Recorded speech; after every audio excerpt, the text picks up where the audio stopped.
Alright, so a couple of people on one of the Vaquero forums on Facebook, and also one of the subscribers asked about kind of a how-to, how I got these on and stuff like that. And these I'm talking about are, of course, my handlebars. So, yeah, I'm going to do a quick run through on how I did it. And it's the risers themselves that make this work really good. And first and foremost, do this at your own risk.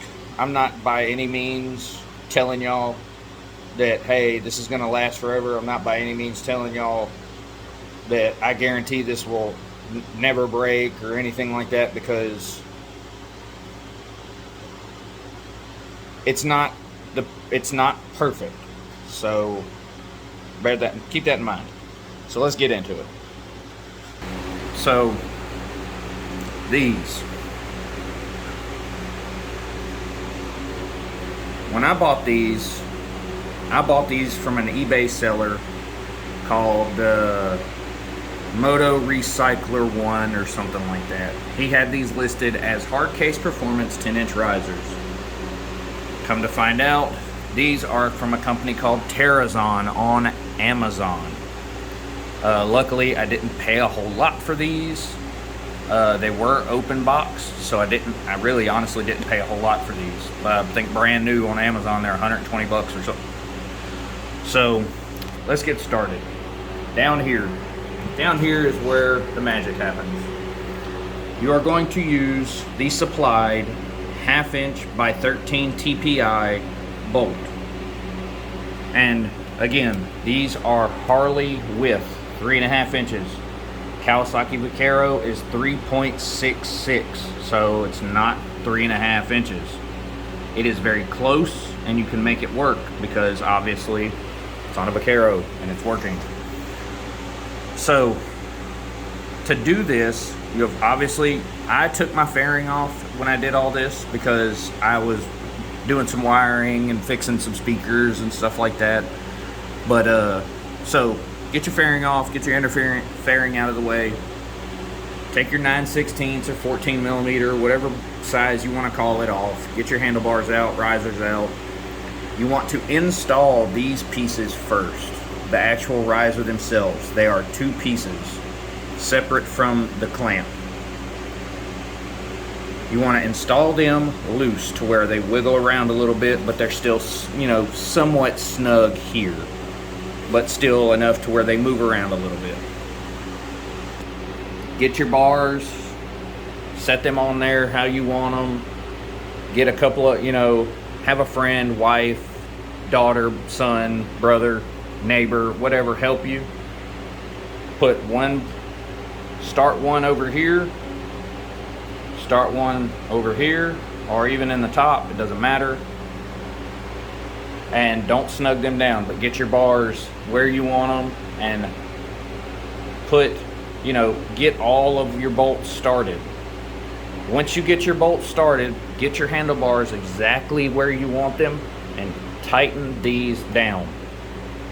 Not tight, but tight enough to where you can let them go. Then, once those are tight, tighten your 1/2 inch bolt. Make sure you don't lose the little rubber washer, top and bottom, from the OEM Kawasaki setup. You need those. You also need to make sure you use the OEM Kawasaki washers. Don't use washers for, and I take that back, I'm sorry. You want to use a washer, a 1/2 inch washer for the top, and you want to use the factory one for the bottom. The reason being is, if you can't tell, the 1/2 inch washer is a little bit bigger, so it won't fit on the bottom. Yeah, so once you get your handlebars snugged up, make sure everything's centered, and obviously you can see my handlebars don't wiggle. They don't do anything like that. They are solid. the 1/2 inch by 13 TPI bolts that you put in the bottom, make sure you use Loctite. There's this amazing stuff that I found at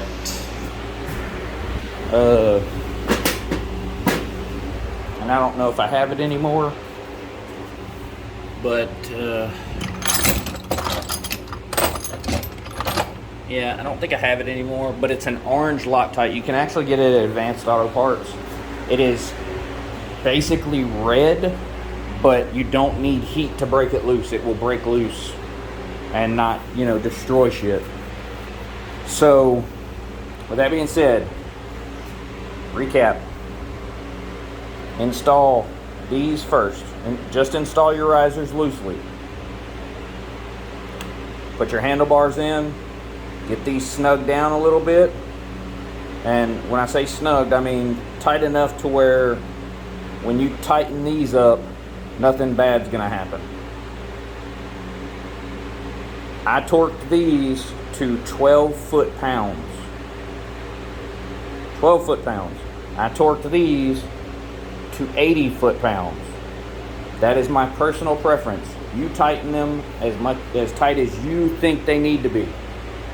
I'm not going to say that I shouldn't have tightened them to 80 foot-pounds because these are aluminum, but the thread engagement is really, really nice. It's a really tight thread engagement, so I felt comfortable going to 80 foot-pounds. If these were any other bars, I probably would have only done 45, maybe 50. So, but yeah, this little center part has nothing to do with the actual like bars or nothing like that. It's just there to like mount something to. I don't know what the hell it's for. So if you don't want to put that in, you ain't got to put it in. But I think, you know, aesthetically pleasing for the you know, all the bolts.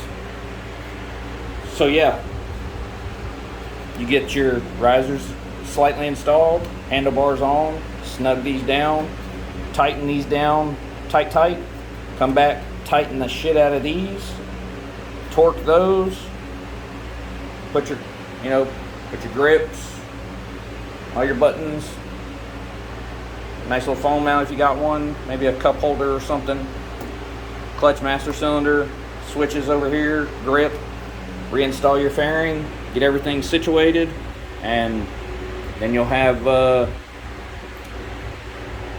T-bar set up. There are companies out there that make pullback risers that are separate right here, like these are built separate.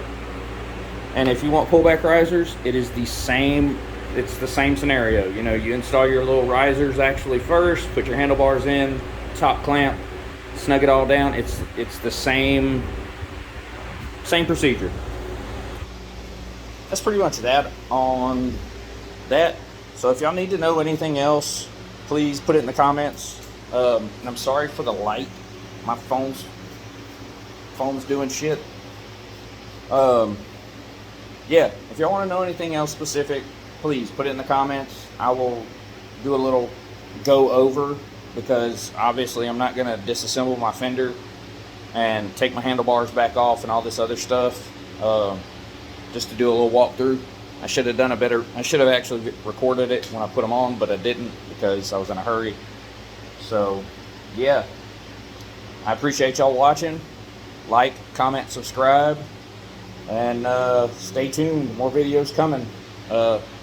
Yeah, peace.